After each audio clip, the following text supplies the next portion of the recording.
Hello दोस्तों, कैसे हो आप सब। आई होप आप सब ठीक हैं। मैं सरमल गुद्रा आप सभी का स्वागत करता हूं फिर से सपनों की उड़ान चैनल में। तो हम इस क्लास में राजस्थान का साहित्य देखने वाले हैं जो आपके पीटीडी एंड बीटीसी एग्जाम 2023 के लिए तैयार किया जा रहा है। इससे पहले हम राजस्थान की भाषा एवं बोली देख चुके हैं। अगर वो आपने क्लास से नहीं देखी है तो नीचे दिए गए लिंक पर क्लिक कर उस क्लास को भी आप देख सकते हो। तो देखते हैं हम राजस्थान का साहित्य। तो हम राजस्थान का साहित्य देखने वाले हैं। तो राजस्थान में साहित्य का शुरुआत संस्कृत एवं प्राकृत भाषा में रचा गया था। यानी शुरुआत में जो आपका राजस्थान का साहित्य है, साहित्य का मतलब जो भी राजस्थान में रचना की गई है, जो भी ग्रंथ लिखे गए उनके बारे में बात करने वाले हम। तो राजस्थान में साहित्य जो स्टार्ट शुरुआत में संस्कृत एवं प्राकृत भाषा में रचा गया था। मध्य युग के प्रारंभ काल में आपका अपभ्रंश और उससे जनित मरु भाषा एवं स्थानीय बोलियां जैसे मारवाड़ी, जैसे हम बोली पढ़ चुके पहले, मारवाड़ी, मेवाड़ी, ढूंढाड़ी और वागड़ी में साहित्यिक रचना होती रही। जैसे कि आपके शुरुआत में तो कौन से भाषा में होती थी? संस्कृत एवं प्राकृत भाषा में। मध्य युग जैसे कि हमने भाषा पढ़ी थी, मध्य काल में आपके मारवाड़ी, मेवाड़ी, ढूंढाड़ी इन बोलियों में क्या रचा गया था? ग्रंथ रचा गया था, यहाँ साहित्यों की रचना की गई थी। परंतु इस काल में संस्कृत साहित्य अपनी प्रगति करता रहा था। जो संस्कृत साहित्य उस प्रगति करता रह गया था। राजस्थानी साहित्य के काल विभाजन और नामकरण को लेकर विद्वानों के मतभेद हैं। इसलिए सीताराम लालसा द्वारा किया गया काल विभाजन एवं नामकरण सर्वाधिक उपयुक्त है। किसके द्वारा किया गया? आपका सीताराम लालस द्वारा। वो कौन सा है वो हम देख लेते हैं। तो इन्होंने तीन बताया कि आदिकाल जो विक्रम संवत आपके 800 से 1460 तक, विक्रम संवत, ठीक है ना। मध्यकाल आपका विक्रम संवत 1461 से 1900 तक। इस समय आपके मेवाड़ी, मारवाड़ी इन भाषाओं में क्या लिखे गए थे? ग्रंथ लिखे गए थे। आधुनिक जो आपका विक्रम संवत 1900 निरंतर यानी अब तक। तो अब हम अलग अलग साहित्य देखने वाले, संस्कृत साहित्य जो भी अलग अलग भाषा में। तो पहले हम देखेंगे संस्कृत साहित्य।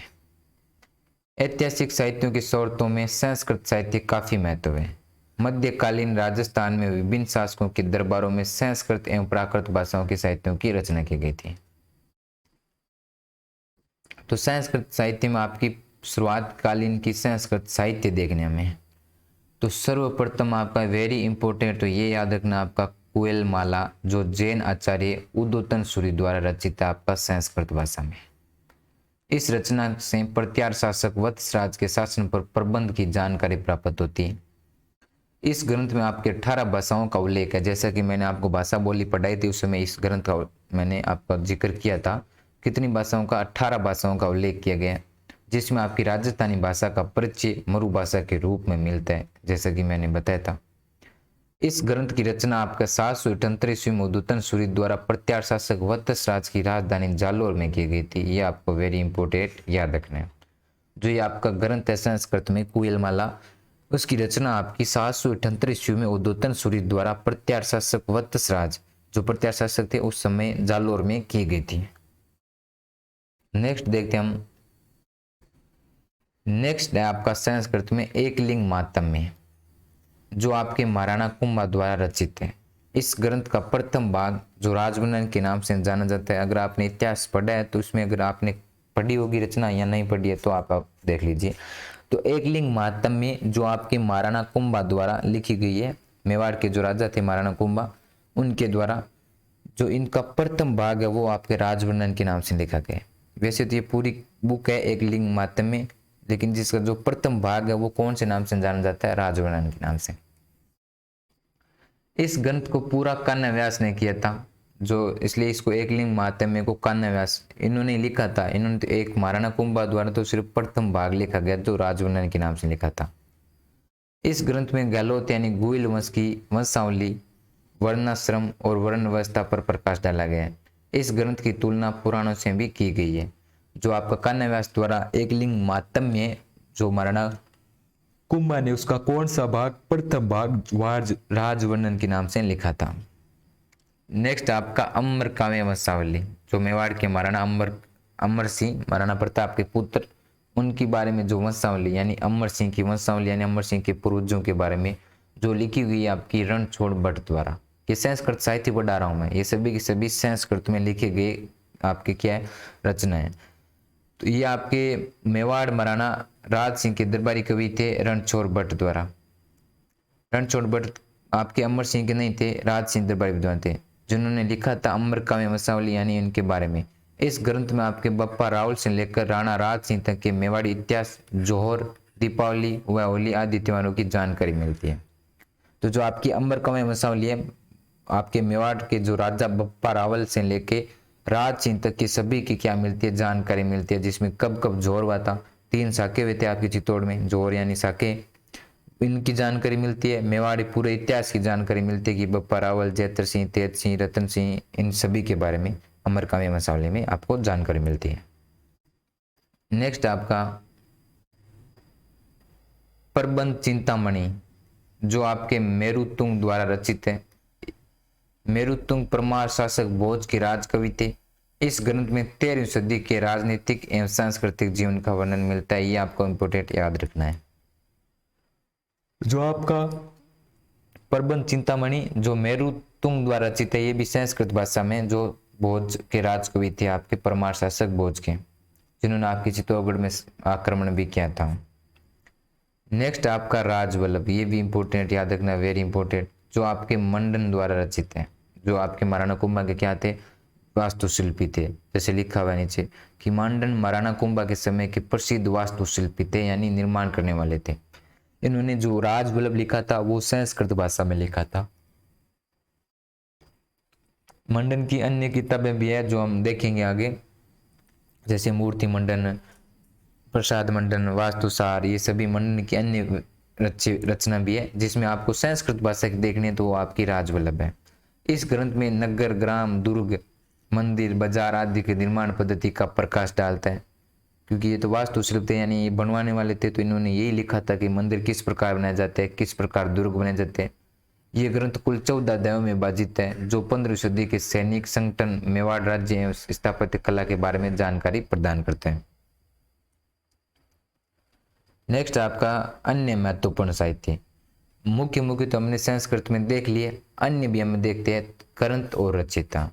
तो जो आपका राज प्रकाश है वो भी आपकी संस्कृत भाषा में किशोर दास द्वारा लिखा हुआ है। प्रकाश हमेशा दास से लिखते, तो राज प्रकाश किशोर दास। जगत विलास नंदराम द्वारा, जगत सिंह काव्य रघुनाथ द्वारा, वीर वंश रंग आपके यमुना दत्त शास्त्री द्वारा। ये आपके अन्य महत्वपूर्ण साहित्य है जो आपके संस्कृत में लिखे हुए हैं। नेक्स्ट आपका और भी लिखे हैं, जैसे आपका जयसी क्लुप्द्रुम, ये वेरी इंपॉर्टेंट याद रखना आपको। जयसी क्लुप्द्रुम जो आपके देवभट्ट द्वारा लिखा गया है। करमचंद वंशो उत्तरकर्णी कायम, जो बीकानेर के आपके ये आपके दरबारी विद्वान थे जयसोम, उनका लिखा हुआ है करमचंद वंशो उत्तरकर्णी कायम, ये आपके संस्कृत में लिखा हुआ है। इनके बारे में हम डिटेल से भी पढ़ेंगे। एक बार हम साहित्य देख रहे हैं कि कौन कौन से ग्रंथ कौन सी रचना में है, तो संस्कृत साहित्य में ये आपके सभी के सभी आपके रचना है। जगत सिंह शास्त्र के मौन भट्ट द्वारा रचित है, और भट्टी काव्य आपके भट्टी द्वारा रचित, तो ये आपको देखना है, इंपोर्टेंट। राज रत्नाकर वेरी इंपॉर्टेंट आपके सदाशिव भट्ट द्वारा, ये भी संस्कृत में। और हरकेली नाटक, ये तो और इम्पोर्टेंट है आपका। हरकेली नाटक ये आपका विग्रह चतुर्थ द्वारा, जो अजमेर के चौहान शासक थे विग्रह चतुर्थ, उनके द्वारा लिखा गया था, ये भी आपका संस्कृत भाषा में था। हरिविजय नाटक पंडित जयदेव द्वारा, और हरिभूषण आपका गंगाराम भट्ट द्वारा। तो ये आपके संस्कृत साहित्य था। नेक्स्ट आपका राजस्थानी साहित्य। तो अब राजस्थान साहित्य पढ़ने वाले हैं। पहले तो हमने पढ़ा संस्कृत साहित्य, अब राजस्थान साहित्य को कितने भागों में बांटा गया है वो हम देखेंगे। तो राजस्थान साहित्यों में इतिहास से संबंधित कृतियां गद्य एवं पद दोनों में लिखी गई हैं। जो इतिहास से संबंधित जो भी मतलब कृतियां, मतलब जो भी स्टोरी, जो भी आपके युद्ध वगैरह, वो सभी के सभी गद्य एवं पद दोनों में लिखी गई है। ऐतिहासिक गद्य कृतियां में ख्यात, बात, विगत, वंशावली, हाल, हकीकत, भई आदि में प्रमुख है। ख्यात क्या होती है, बात, विगत, ये सभी जैसे हम देखते हैं ना कि मोनोत नैन श्री ख्यात, बात, विगत, वंशावली, जैसे अमर सिंह की वंशावली, इन सभी में इतिहास बताया गया आपके गद्य भाग में। तो और जो आपका राजस्थान पद है पद भाग में आपके जैसे रासो, विलास, रूपक, प्रकाश, वचनिका जैसे रुक्मणी, आप जैसे वेली कृष्ण रुक्मणी वेली, और जमाल, झूलना, दुआ, छंद आदि शामिल होते हैं। यानी हम राजस्थान साहित्य की बात करें, और राजस्थान साहित्य आपके गद्य एवं पद दोनों में लिखा गया। गद्य में किस प्रकार को आपको मिलेगा, इस प्रकार की मनोतनयन श्री ख्यात, बात, विगत, वंशावली जैसे अमर सिंह वंशावली, हाल, हकीकत, इस प्रकार के मतलब रचना के आगे लगते हैं। जैसे मनोतनयन श्री ख्यात, जोधपुरी ख्यात, कुछ और ऐसे लिखना हो तो बात, विगत, तो ये जो लगते थे ये आप इसलिए लगते थे कि आपकी जो रचना की गई वो कौन से भाग में, गद्य में या पद में, तो गद्य में है। इनके बारे में आप डिटेल से बात करने हमें कोई जरूरत नहीं है, हम समझ जाते हैं कि ख्यात, बात, विगत ये सभी क्या लिखने की क्या था, उस समय का साहित्य था। और पद में होंगे वहां पे क्या होगा, रासो, जैसे हम कई प्रकार के रासो देखते हैं, पृथ्वीराज रासो, विलास, रूपक, प्रकाश, वचनिका, ये सभी के सभी क्या होंगे, जैसे अचलदास खिंचरी वचनिका, ये सभी के सभी आपके पद में लिखे हुए हैं। तो राजस्थान साहित्य आपके गद्य एवं पद दोनों में लिखा हुआ है। आपको ये देखना है कि गद्य में क्या लगते थे लास्ट रचना के, और पद में क्या लगते थे। तो जैसे हम रचना के देखते हैं इस प्रकार, तो आपके जो राजस्थान साहित्य है इनकी भाषा के आधार पर आपको 4 भागों में विभाजित किया गया है। कितने भागों में, 4 भागों में विभाजित किया गया है। भाषा के आधार पर 4 भागों में विभाजित किया गया है। जैसे यहाँ पे आपका चारण साहित्य, जैन साहित्य, संत साहित्य और ब्राह्मण साहित्य। ये लोक साहित्य भी आपको, वैसे आपको 4 ही मानने हैं, ये लोक साहित्य भी आपको देखेंगे कि लोक साहित्य क्या होता है। अगर पूछा जाए कि आपको साहित्यिक स्रोतों को भाषा के आधार पर कितने भागों में बांटा गया, तो 4 याद रखना है, चारण साहित्य, जैन साहित्य और संत साहित्य और ब्राह्मण साहित्य। तो राजस्थान को आपको मुख्य रूप से हम 4 पढ़ेंगे कि चारण द्वारा कौन कौन सी रचना की गई है, जैन की जो जैन की कवि थे उनके द्वारा कौन कौन सी रचना की गई है, संत साहित्य यानी जो भी हमारे राजस्थान में संत हुए, संत दादू दयाल, संत जामोजी, जो भी संत हुए उनके द्वारा कौन कौन सी रचना की गई है, ब्राह्मण यानी जो भी ब्राह्मण द्वारा रचना की गई है उनकी भी हम देखने वाले हैं, ये हम साहित्य देखने वाले हैं। इससे पहले हम संस्कृत साहित्य देख चुके हैं कि संस्कृत में कौन कौन से ग्रंथ थे। तो अब देखते हैं राजस्थान में सबसे प्रथम चारण साहित्य देख लेते हैं। और आपका यहाँ पे लिखा हुआ है ख्यात साहित्य। ख्यात संस्कृत भाषा का शब्द है।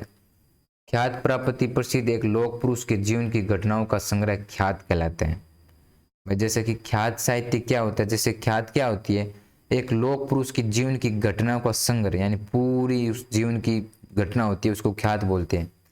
ख्यात में विशेष वंश के किसी पुरुष या पुरुषों की उपलब्धि का वर्णन मिलता है।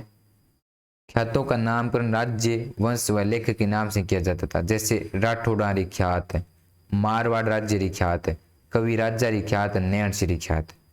तो ख्यात क्या होती है, जैसे कि ख्यात क्या होता है, एक प्रसिद्ध लोक या पुरुष या जीवन की घटना उसमें पूरा मिलता है। विशेष वंश की किसी पुरुष या उसकी उपलब्धियों के बारे में पूरा बताया जाता है, वो ख्यात होती है। ख्यात का नामकरण यानी किसी राज्य से हो सकती है, जैसे आपका राज्य का नाम था मारवाड़, तो मारवाड़ राज्य की ख्यात। किसी वंश से हो सकती है, जैसे आपका वंश है राठौड़ वंश, तो राठौड़ वंश की ख्यात।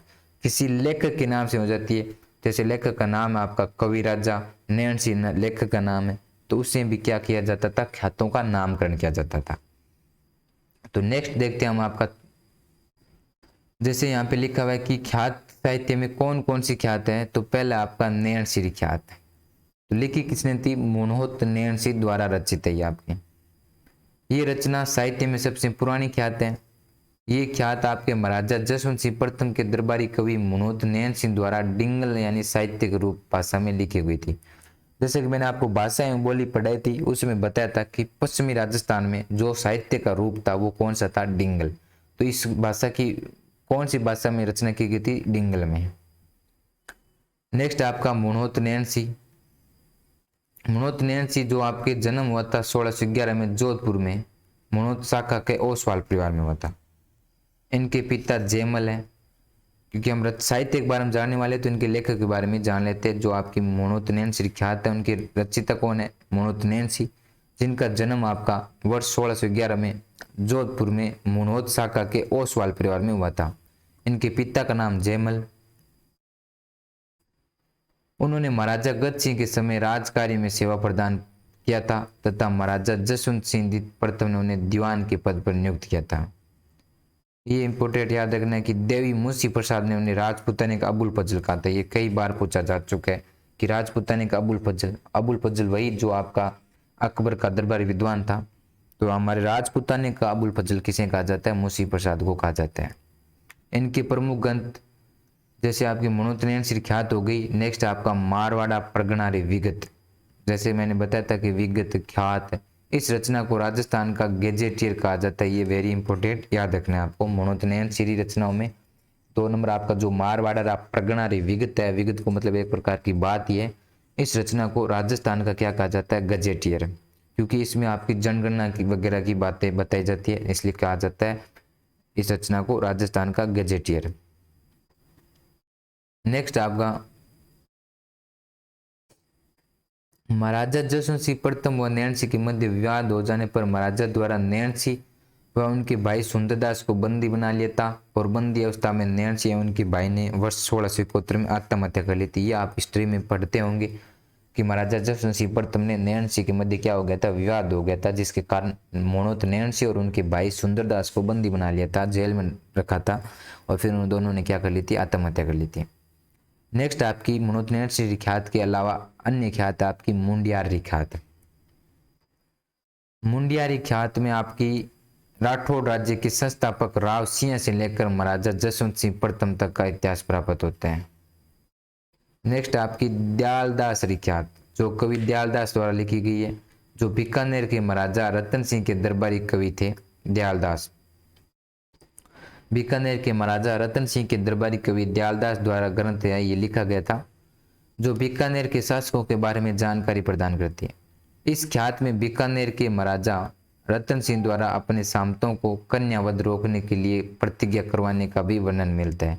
ये सब आप हिस्ट्री में पढ़ते हो। दयालदास ख्यात जो कवि दयालदास द्वारा लिखी गई है, जो बीकानेर के महाराजा रतन सिंह के दरबारी कवि थे। इस ग्रंथ में आपके बीकानेर के शासकों के बारे में जानकारी मिलती है, साथ में आपके रतन सिंह द्वारा जो सामंतों को कन्यावध रोक लगाने की भी क्या मिलती है? जानकारी मिलती है। नेक्स्ट आपका बांकीदास ख्यात, बांकीदास द्वारा रचित, जो जोधपुर के महाराजा मान सिंह इनकी विद्वत्ता से प्रभावित होकर इन्हें लाख पासों पुरस्कार प्रदान किया था। वही बांकीदास ख्यात जो बांकीदास द्वारा रचित है, जो आपके मान सिंह के दरबारी विद्वान थे, जोधपुर के महाराजा मान सिंह के। तो ये आपका ख्यात साहित्य है। कौन कौन सी ख्यात है? नेक्स्ट आपका अब हम बात कर रहे हैं उन साहित्य की। कौन कौन सा साहित्य? चारण साहित्य। तो चारण साहित्य का नाम चारण जाति से नहीं चारण शैली के कारण है।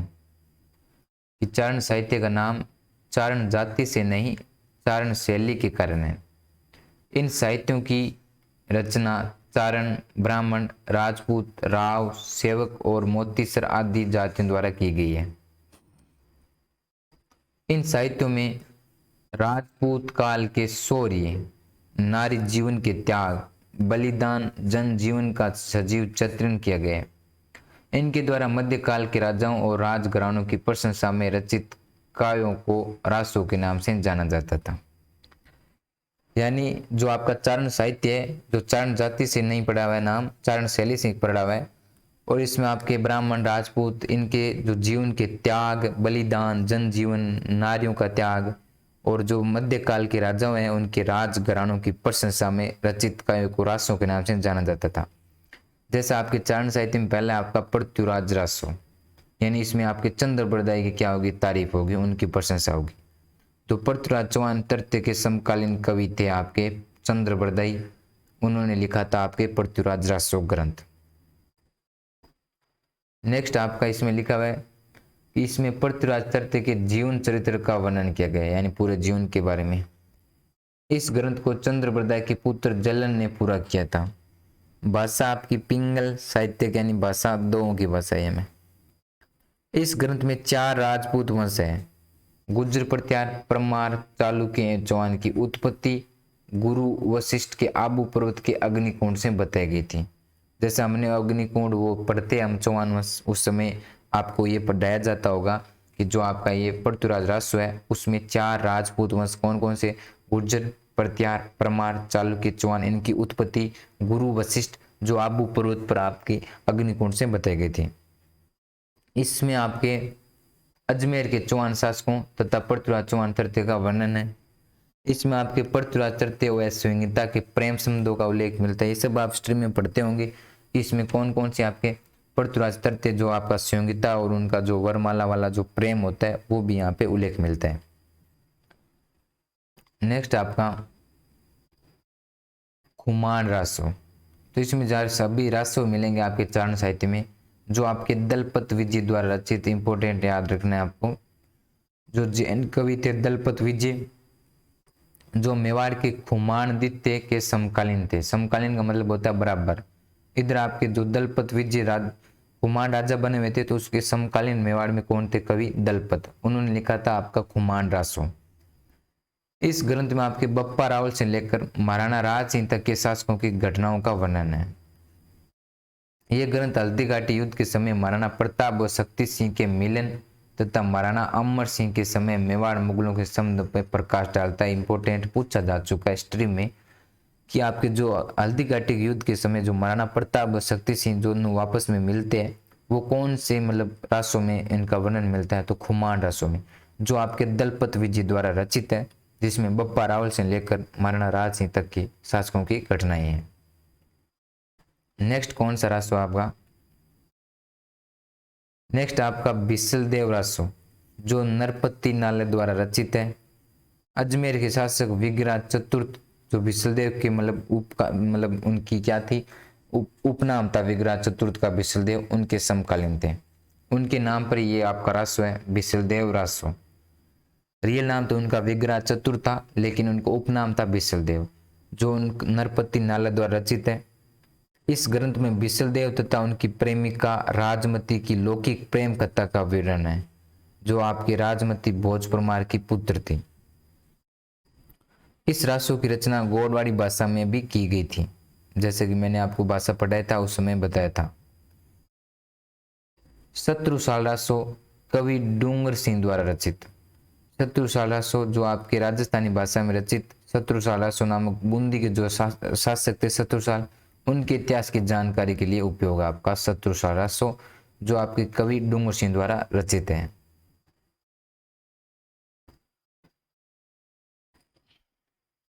नेक्स्ट आपका संगत रासो, जो गिरधराज द्वारा रचित है। इस कृति में हल्दी घाटी युद्ध एवं शक्ति सिंह के वंशजों का वर्णन मिलता है। मानचित्र रासो कवि नरोत्तम द्वारा रचित है। ये आमेर के शासक मानसिंह प्रथम के समकालीन थे।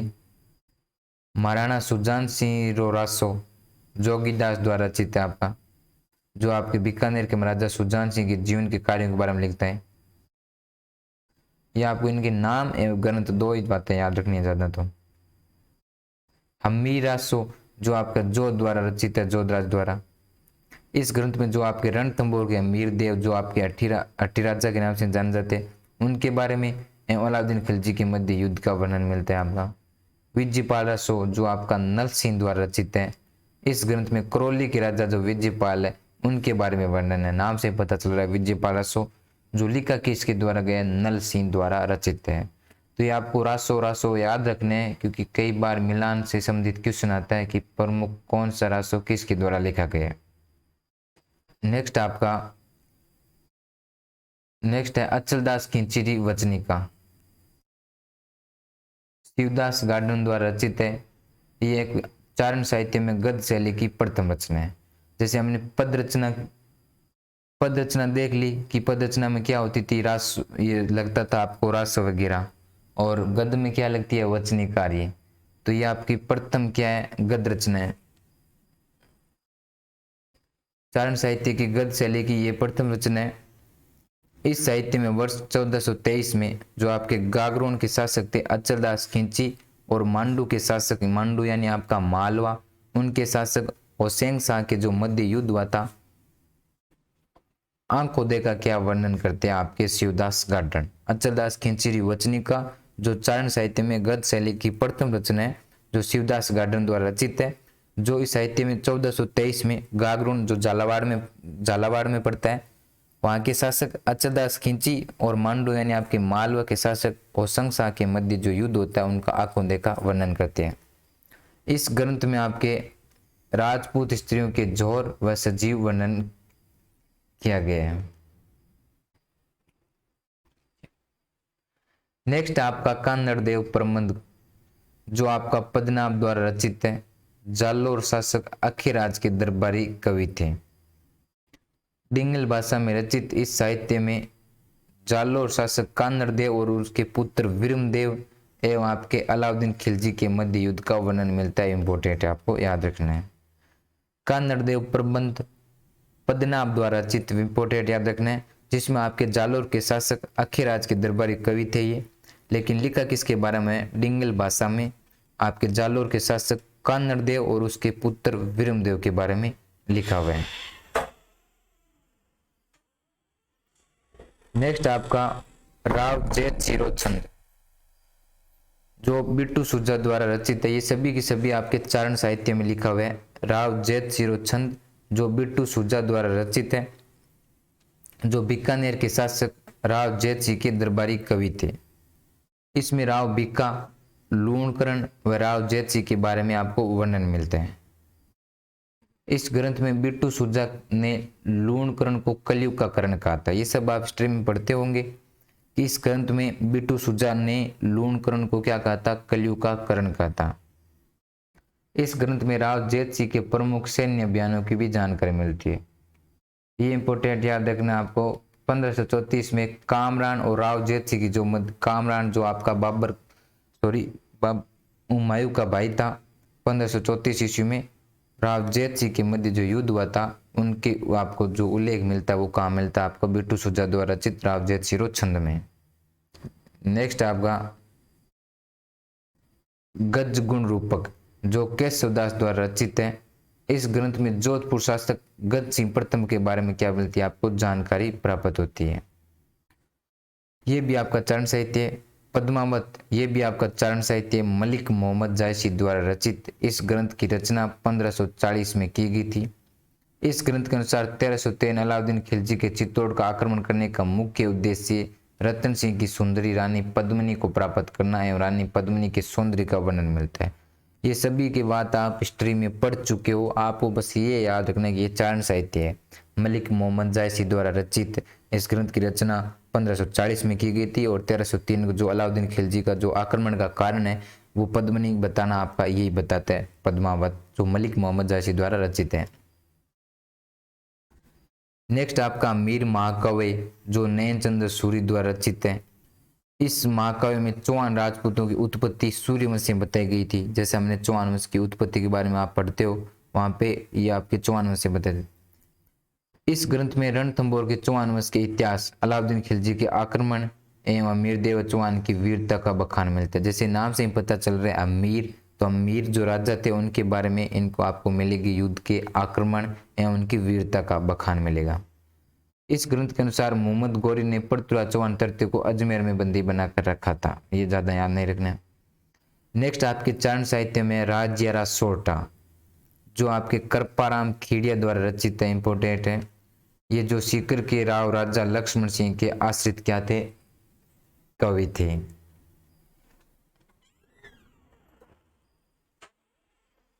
नेक्स्ट आपकी सूर्य प्रकाश जो कवि कर्णिदान द्वारा रचित है। ये इंपॉर्टेंट आपके, वेरी इंपॉर्टेंट, ये भी आपकी चारण साहित्य है। सूर्य प्रकाश जो कवि कर्णिदान द्वारा रचित है। कर्णिदान का ये डिंगल काव्य राठौड़ों की 13 शाखाओं का उल्लेख करता है। राठौड़ों कितने शाखाओं को उल्लेख करता है? 13 शाखाओं का। ये राठौड़ों की वंशावली कुश यानी जो राम के छोटे पुत्र से शुरू करता है। ये सुमेल का युद्ध जो आपका 1544 ईस्वी में होता है, गिरी सुमेल का युद्ध, और धर्मत का युद्ध 1658 ईस्वी वाला, एवं मुगल दरबार में सैयद बंधुओं का प्रभाव भी उल्लेख करते हैं। सूर्य प्रकाश जो कवि कर्णिदान द्वारा रचित है, ये आपके मारवाड़ के ही कवि थे। नेक्स्ट आपकी वीर विनोद, एक इंपोर्टेंट की पुस्तक आपकी वीर विनोद जो कवि राजा श्यामल दास द्वारा रचित है। इसमें मेवाड़ राजवंश की उत्पत्ति राम के पुत्र कुश से बताई गई है। ग्रंथ में मेवाड़ के गुइलों को इतिहास का वर्णन है, इंपोर्टेंट है। राजरूपक जो कवि रतन चारण द्वारा रचित है। यह ग्रंथ जोधपुर के महाराजा अभय सिंह के आदेश पर लिखा गया था। राजरूपक ये भी इंपोर्टेंट है, चारण साहित्य।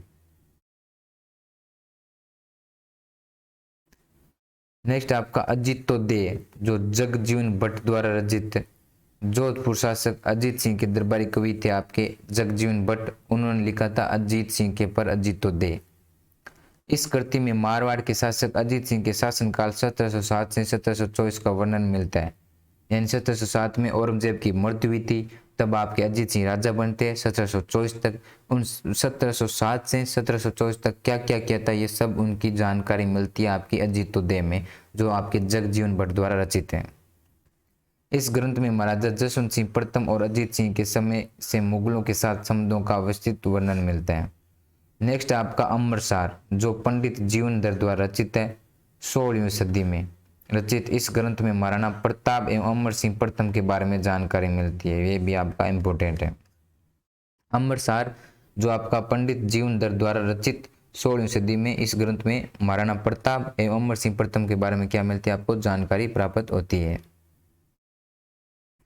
नेक्स्ट आपका कायम खां रासो, ये भी वेरी इंपॉर्टेंट है आपका, जो नियामत खां यानी जो कवि जान के नाम से रचना करते थे, उनके द्वारा रचित है, जो चौहानों की वत्स गोत्री बताया था इसमें। छत्रपति रासो जो कवि काशी छंगाणी द्वारा रचित है।